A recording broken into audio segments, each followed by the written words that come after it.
C'est une toute nouvelle émission que nous allons proposer sur Radio Présence et notre premier invité, c'est Thierry Lavitte. Bonjour, monsieur le maire. Première émission avec un partenariat, un joli partenariat, puisque j'ai la chance d'être accompagné par le groupe La Dépêche. Bonjour Gaëtan Rohr. Bonjour. Merci d'avoir accepté aussi ce partenariat, Radio Présence, Lourdes Actu et le groupe La Dépêche avec la Nouvelle République et la Dépêche des Pyrénées. C'est notre premier invité. Monsieur Lavitte, vous êtes donc le maire de Lourdes. Merci d'avoir accepté de démarrer cette émission. Elle avait déjà existé pour les élections cantonales, enfin départementales, on ne dit plus cantonales, et régionales. Absolument. Mais d'abord, permettez-moi de remercier les divers médias, à savoir Radio Présence, Lourdes Actu, La Dépêche Nouvelle République, de m'avoir invité à ce point de rentrée qui me semble un point essentiel à cette fin d'année 2022. Nous allons aborder plusieurs sujets. On va revenir dans un premier volet sur l'été 2022, avec tout ce qui s'est passé. Il y a eu des changements, il y a eu des choses qui ont été réduites. On va en parler. On parlera aussi de la reprise. Y a-t-il une reprise économique à Lourdes? On parlera plus précisément du budget après de la ville de Lourdes, avec les travaux qui ont été prévus en début d'année. Est-ce qu'ils seront tous faits? Est-ce qu'il y aura du retard? Et puis on terminera plus précisément sur tous les projets pour la fin de cette année, l'année prochaine et bien sûr un petit peu plus tard. Premier volet, retour sur l'été 2022. On débute par les fêtes de Lourdes. C'est la première fois en tant que maire de Lourdes que vous avez pu vraiment mettre en place, puisqu'il y a eu 2 ans de pandémie, les fêtes de Lourdes telles qu'elles se doivent. Alors oui, ça fait 2 ans qu'on attendait de véritables fêtes, même s'il y a eu une amorce les années précédentes, parce que l'an dernier, quand même, nous avions inauguré les Estivales 1, et cette année, nous étions sur le deuxième volet, Estival 2, avec tout de même 145 événements répartis, notamment en juillet-août, 66, donc beaucoup d'événements en ce qui concerne la culture, le sport, tout ce qui a trait à la vie d'une cité en période estivale. Et je pense quand même que ces estivales ont eu pour effet de ramener de la clientèle individuelle sur la ville de Lourdes. Je rajouterai aussi quand même les casetas de retour, donc à côté du Palais des Congrès, qui ont eu un véritable succès. Tous les commerçants qui ont pris position sur ce site étaient très heureux, puisque moi je n'ai pas pu personnellement faire l'inauguration, parce que j'étais retenu en Allemagne, il y avait une grève qui m'interdisait de revenir, mais je suis arrivé le dimanche soir, et j'ai participé à la fin de la soirée et recueilli tous les avis des commerçants qui étaient très favorables, tout s'était très bien passé, donc ça c'est très bien. Je rends à César ce qui est à César, ça avait été inauguré par l'ancienne municipalité, c'était une excellente opération, et donc nous continuons ce qui est bien fait. Vous avez réduit ces fêtes de 4 jours à 3 en ce qui concerne les casetas, avec le lundi soir uniquement la traditionnelle course cycliste autour de Lourdes. Également la fête foraine. Pourquoi ? C'est très simple. Quand on est en charge d'une municipalité et qu'on a été élu sur un programme de campagne, il suffit de revenir sur les desiderata des personnes qui vous ont élu, des citoyens, et de se rendre compte que depuis très longtemps, cette fête foraine durait 3 week-ends. Et posait problème en centre-ville. Elle posait problème sur plusieurs axes. Le premier, c'est le bruit, les incivilités associées, mais aussi la sécurité, où il y a quand même la gare routière. Donc il a fallu que je réorganise la gare routière dès l'année dernière, puisqu'elle a été montée au niveau à côté des Halles. Et donc tout cet ensemble de mesures qui ont été prises nous ont amené, enfin, moi personnellement, à prendre une décision, c'est-à-dire en concertation avec les forains, les métiers des forains qui ont répondu favorablement à ma proposition. On a longuement discuté, parce qu'en fait, il y avait 2 propositions. Il y avait en centre-ville, il n'est plus possible de durer plus qu'une semaine, mais quand même, j'ai donné le vendredi en plus, ça fait 2 week-ends complets, du 1 au 10, c'était une belle fête. Regardez les fêtes régionales, même dans le sud-ouest de la France, et la durée des fêtes en centre-ville. Et vous verrez que nous sommes au moins 2 fois plus longs que toutes les fêtes qui existent. Et donc, il y avait la deuxième possibilité, c'était de s'installer à l'Esplanade du Paradis et d'y rester plus longtemps. Les forains ont choisi la version 1, qui était de rester en haut de ville pendant une semaine. Donc, ce qui a été le cas. Et tout s'est bien passé, et j'ai eu quand même bon nombre de citoyens qui m'ont remercié d'avoir tenu parole, parce que je suis un homme qui tient ma parole. Alors, voilà pour les fêtes de Lourdes. Le 14 juillet, le feu d'artifice n'a pas été tiré à Lourdes. Vous êtes une des seules villes de ce département qui n'a pas tiré son feu d'artifice le 14 juillet. Est-ce que vous pouvez aussi nous dire pourquoi? Est-ce que ça a été compliqué de prendre une décision d'annuler le feu? Ce n'était pas compliqué. Parce que j'étais en lien avec le SDIS et nous étions en période de sécheresse. Et je rappelle qu'il y a 3 ou 4 ans, pour avoir assisté au feu d'artifice depuis le parking de l'hôpital, une fusée était partie sur la façade nord du château et avait embrasé la façade nord sur la végétalisation. Il a fallu 3 heures pour éteindre le feu. Nous n'étions pas en période de sécheresse. Mais là, avec les indicateurs que nous avions, il suffit de regarder le site d'où on tire le feu d'artifice. C'est le Piton. Et en dessous, vous avez tout le vieux quartier avec des immeubles qui sont aujourd'hui assez dégradés pour certains et facilement inflammables. La preuve, c'est que 3 jours après, une friteuse a pris feu et a enflammé et mis le feu à tout un immeuble à 50 mètres du château fort. Imaginez-vous si ça avait été une fusée. Parce que derrière, la responsabilité du premier magistrat que je suis, c'est aussi d'assurer la sécurité publique et sanitaire. Donc je dois prendre une décision, mais ne vous inquiétez pas, je suis préventionniste. J'ai travaillé en ce sens quand j'étais hospitalier. Donc il n'est pas difficile de peser le pour et le contre. Il faut prendre ses responsabilités. Donc j'ai décidé de ne pas tirer le feu d'artifice. Je pense que c'était plutôt sage. Alors, est-ce à dire qu'avec le réchauffement climatique, avec les étés de plus en plus chauds, ce que nous disent au moins les prévisionnistes de Météo France, est-ce que ça veut dire qu'il va falloir repenser ce 14 juillet et le tirer ailleurs, ce feu? C'est pas impossible. Ce n'est pas impossible, mais pas qu'à Lourdes, puisque beaucoup de maires se posent la question aujourd'hui de savoir si nous devons tirer maintenant des feux d'artifice ou passer à autre chose sur des manifestations différentes pour fêter la fête nationale. Ça, c'est un débat qui a été entrepris à l'Association des maires de France et qui donnera certainement un résultat à moyen terme. Et est-ce qu'il y aura un report de ce feu d'artifice à une date ultérieure? Il y aura un report en fin d'année. Donc il y aura un feu d'artifice cette année, que les gens se rassurent. Absolument. Les estivales, on en a un petit peu parlé il y a un petit moment, là, au début de notre entretien. Les estivales, qu'est-ce que vous cherchez à travers ce mot, les estivales, qui démarre mi-juin et qui finit mi-septembre à peu près? Du 21 juin au 21 septembre, c'est d'encadrer toutes les manifestations susceptibles de faire venir sur Lourdes. Et c'était le premier essai l'an dernier. Au moment où nous étions en phase de retournement progressive, c'était de commencer à travailler sur la diversification de l'offre. Alors, l'axe culturel est un vrai axe de diversification, mais il n'y a pas que celui-là. En attendant, si je regarde les nuitées juin, juillet, août, nous sommes à 1,5 million de nuitées. Et quand on regarde, on y viendra un peu plus tard peut-être sur la partie saison et tourisme lourdais, mais quand on regarde l'affluence qu'il y a eu, eh bien, on est à moins 32% par rapport à 2019 sur ces 3 mois. Or, l'an dernier, nous étions dans les vacances Made in France, donc beaucoup de Français étaient venus, et peu de clientèle étrangère. Aujourd'hui, on a un retour de la clientèle étrangère, et on a aussi un retour de l'individuel français. Donc, nous sommes à 1,5 million. Donc, 30% de moins qu'en 2019, et 130% de plus qu'en 2021.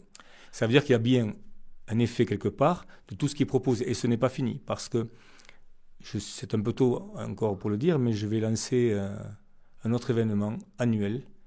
Je suis en train de le préparer pour permettre aussi de travailler sur l'allongement. Ça vous donnera une piste. Réflexion sur l'allongement, je n'ai pas dit l'annualisation, l'allongement de la saison, parce que ça répond aussi aux enjeux de chômage et pour les saisonniers de pouvoir travailler plus longtemps et de ne pas se retrouver en période de chômage l'hiver.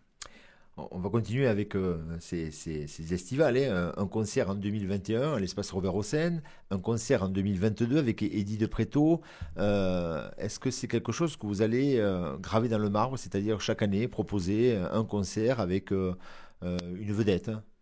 Alors, l'an dernier, effectivement, Vianney. Cette année, Eddy de Pretto, c'est un choix qui m'a été proposé par beaucoup de jeunes qui voulaient un artiste français engagé, qui a des textes quand même d'intensité et de profondeur. Cet artiste que j'ai rencontré, au demeurant sympathique, a réussi quand même à faire venir presque 1300 personnes sur des spectateurs qui connaissent tous les paroles. J'étais au concert, moi. Et j'ai pu mesurer parmi les personnes qui assistent à ce concert qu'ils étaient vraiment satisfaits. Alors cette année, c'était Eddy de Pretto. L'année prochaine, Je suis en réflexion avec mon groupe de travail pour peut-être justement lancer un événement un peu différent et ne pas avoir une seule vedette par an. Mais ça pourrait l'être, si nous ne sommes pas prêts l'année prochaine, ça pourrait aussi être une autre vedette. J'ai un grand projet quand même pour faire venir un grand groupe. Je suis en train d'y travailler. Mais je travaille, je répète, sur un projet, une sorte de festival, si vous voulez, qui pourrait voir le jour. Voilà, peut-être quelques pistes et quelques scoops. Oh, oui. Moi, j'aimerais revenir sur la question des nuitées. Vous avez évoqué le nombre de nuitées. On sait qu'effectivement, le but des estivales et le but aussi des zones musicales au sanctuaire, c'est faire rester les gens plus longtemps dans la ville. Est-ce que vous avez pu constater, est-ce que vous avez des données sur l'allongement des séjours dans la cité mariale? Ça, si vous voulez, si vous permettez, on en parlera peut-être dans le volet purement saison. On déclinera de manière plus précise, si vous me permettez. Parlons peut-être, du coup, on va y revenir d'ici quelques minutes, mais parlons maintenant du Tour de France. Vous avez beaucoup aussi misé sur cet été, sur le vélo, même si c'était pas cet été, c'était au printemps, il y avait la Coupe du Monde de VTT, ensuite on a eu le Tour de France, et puis plusieurs manifestations autour du vélo à Lourdes. Si on sait qu'il y a eu du succès pour le VTT, même si ça coûte quand même pas mal d'argent à la ville de Lourdes, le Tour de France qui est financé entre le conseil départemental et aussi la commune, mais qui a un rayonnement là, effectivement national et surtout international, avec des recettes, voilà, on ne pourrait pas se payer la publicité que fait le Tour de France sur la ville de Lourdes. Les autres, faut-il continuer à vraiment aller sur d'autres créneaux qui sont peut-être moins porteurs ou qui peuvent coûter des sous à la ville de Lourdes?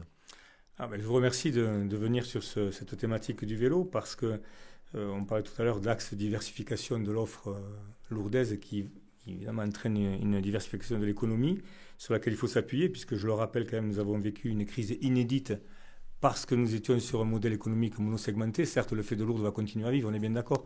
Mais aujourd'hui, dans le Creuset et sous les conseils des différents ministres, dont le ministre de l'économie, il faut absolument travailler donc une forme de diversification. Cette forme de diversification, elle s'appuie aussi sur la reconnexion de notre ville, puisque nous défendons le concept Lourdes cœur des Pyrénées, en reconnexion donc avec le territoire avoisinant, c'est-à-dire sport nature, sport vélo, puisque nous sommes quand même terre de vélo. Nous sommes peut-être le seul département où nous avons des étapes du Tour de France tous les ans. Donc, ville à vélo, on vient d'être labellisé ville à vélo 1, on va vers ville à vélo 2. Ce qu'à Tarbes, je crois. Hein. Oui. Donc, nous allons avoir bientôt ville à vélo 2. Ça rentre dans un concept global. Alors, les compétitions dont vous parlez sont là pour mettre en lumière le travail qui est fait en amont, c'est-à-dire travailler sur la ville à vélo. Alors, il s'agit aussi des filières technologiques, puisqu'on me reparlera peut-être un peu après de l'économie diversifiée. Nous allons monter un centre de dialyse, une sorte d'incubateur avec des startups innovantes, et notamment sur la filière Sportec vélo. Et donc le vélo, c'est à la fois donc, certainement des produits innovants. J'ai rencontré la semaine dernière, lors de la visite du ministre du Travail, la chargée de mission du patron de la marque SEB, 8 milliards d'euros de chiffre d'affaires par an, 34 000 employés dans le monde et 8 000 en France, et qui donc va revenir vers moi pour travailler sur l'amélioration de notre partenariat et peut-être développer des produits liés au vélo. Donc, la French Tech aussi, nous appartenons à la French Tech. Donc, la filière vélo, c'est aussi ça. Mais c'est aussi la pratique sportive, sport santé. Tout le monde le reconnaît aujourd'hui. Nos enfants ne mangent pas très bien. Les maladies telles que cancer, pancréas, côlon, etc., sont en recrudescence. Donc, aujourd'hui, on a besoin de retrouver les circuits courts, mais aussi la pratique sportive. Ici, c'est le vélo quand même. Nous avons une économie qui vient de se créer avec la vente de vélos électriques qui explose. Donc voilà, l'idée c'est de faire de Lourdes une espèce de laboratoire, une sorte de camp de base à la fois sportif et de pratique sur la santé, sur effectivement l'apprentissage aux enfants, puisque je vais lancer à la rentrée dans les écoles du CIMAGE un projet, je vais apprendre à faire du vélo. Faire du vélo, parce que les enfants s'est aperçu qu'ils perdent l'équilibre, ils ne sont plus habilités à prendre des vélos, certains ne savent plus faire du vélo. Donc, si on veut demain avoir une ville à vélo, il faut ça commencer chez les tout petits, travailler sur la santé, sur les filières technologiques, et arriver après par la promotion. La promotion, c'est aussi le coup d'éclairage par le Tour de France. J'ai pour ambition de faire venir le Tour de France féminin très vite, pour compléter parfois les hommes, parfois les femmes. Ceci dit, effectivement, ces compétitions coûtent de l'argent. Alors, Cette année, nous étions sur 8 compétitions qui ont meublé toute l'année, qui ont accompagné toute l'année, on va dire, sportive, ville à vélo. Ce qui nous a permis d'avoir ville à vélo 1 et on va vers ville à vélo 2 et territoire de cyclisme. Il faut bien réfléchir, effectivement. Je vous donne raison sur le coût de certaines compétitions, mais c'est à année donnée. De toute façon, à partir du moment où on a lancé le concept aujourd'hui, il est implanté. Puisque quand je regarde l'audimat, la part, 52% de part, c'était 5,3 millions, c'est la 3e audience sur le Tour de France, c'était l'étape du Tour. Donc avec le départ au sanctuaire, ça met un coup de projecteur aussi, ça met en lumière la ville sous tous ses aspects. Voilà. Je crois qu'effectivement le Tour de France, je pense que personne ne va vous le contester. C'est vraiment un événement et il n'est pas forcément si cher que ça par rapport à d'autres événements. Non, parce que nous sommes aidés par la région et le département et je remercie le président Pellieu franchement de jouer le jeu pour nous permettre d'avoir accueilli, je le remercie encore parce que c'est Christian Prudhomme et Michel Pellieu. Je rappelle que je suis quand même vice-président au département et ça sert bien à quelque chose aussi que d'être vice-président du département, c'est d'avoir une relation très proche avec le président et de pouvoir accéder à ce genre de choses. Donc ça, c'est le rebond sur la ville de Lourdes. Et pour revenir sur la Coupe du Monde de VTT, est-ce qu'au Pic du Gers, il y a eu davantage de VTTistes suite à ce coup de projecteur Il y a une pratique qui est exceptionnelle au Pic du Gers. D'ailleurs, je travaille avec l'agglomération, puisque l'agglomération porte aussi l'entretien des chemins. Non, c'est un endroit aussi où il faut faire vivre les usagers entre eux, parce que parfois il y a des conflits d'usage. Entre les marcheurs, les randonneurs et les vélos. Oui. Voilà, il y a de la place pour tous. Bon, en ce qui concerne les compétitions, comme la compétition de VTT, cette année on l'a eu, peut-être l'année prochaine on ne l'aura pas. Enfin, ça, c'est à année donnée. Cette année on l'a prise. Je pense que c'était important parce que nous étions en post-Covid et que franchement les citoyens français avaient besoin de se retrouver tout au long de l'année sur des manifestations. Et pourquoi pas le sport ? C'est quand même des manifestations qui nous permettent sainement de rendre les gens heureux quand même. Le temps passe, en juste 2 mots, le pèlerinage Jean du Voyage. Tout à fait. Vous avez changé de date. On était passé du 15 au 16, et puis vous avez décidé de passer du 16 au 17, avec malheureusement un des points noirs, c'est le retour d'emplacements illicites. On a vu des gens du voyage qui s'installaient non pas dans les terrains qui étaient réglementés, qui leur sont proposés, mais sur des parkings de la ville de Lourdes. Merci de me permettre de revenir sur ce sujet sensible à Lourdes, le pèlerinage des gens du voyage. Alors, je tiens à préciser que l'an passé, nous avions eu un pèlerinage avorté avec presque 500 caravanes qui étaient aux portes de la ville et qui voulaient rentrer malgré l'interdit.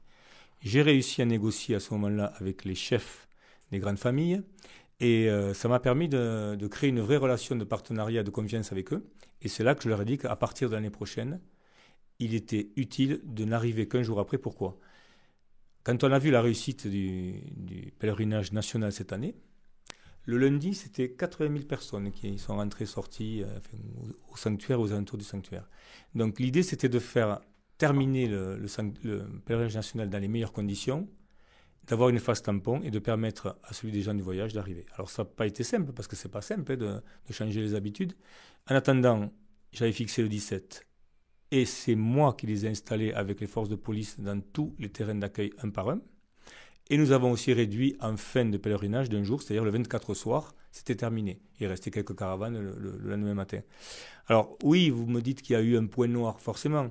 Mais là, j'ai profité de mon voyage à Rome il y a quelques jours pour rencontrer le ministre de l'Intérieur et je lui ai remis un rapport complet de ce qui s'est passé et des choses qui ne me conviennent pas.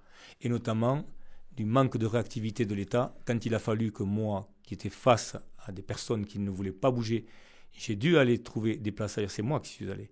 Et au final, n'ayant pas trouvé de place parce qu'il n'y avait pas de possibilité, il m'a manqué un coup de main pour pouvoir ne pas laisser s'installer ces personnes-là.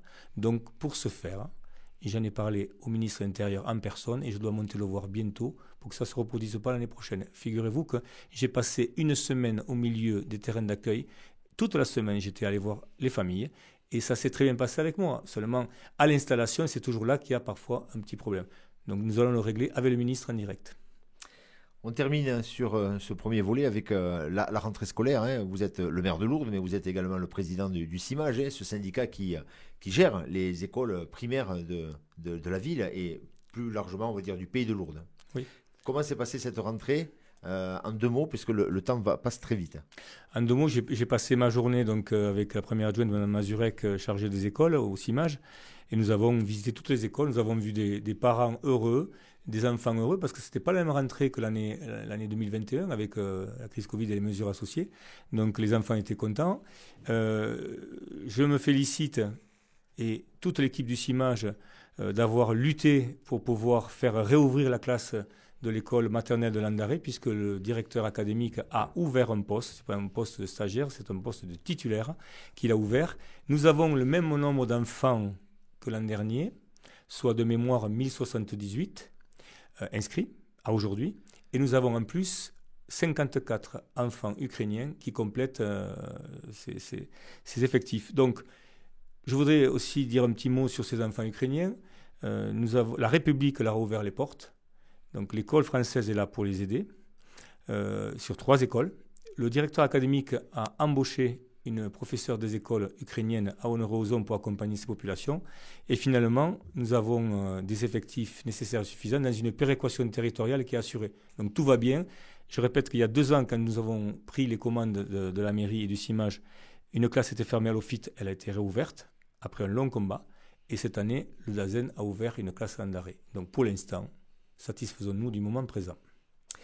On va s'arrêter là pour aujourd'hui sur ce premier volet. Hein. Merci beaucoup d'avoir accepté notre invitation. Merci également à Gaëtan et Rohr de La Dépêche, du groupe La Dépêche, La Nouvelle République. Merci. Et puis on se retrouve dès demain pour aborder un nouveau sujet. Merci.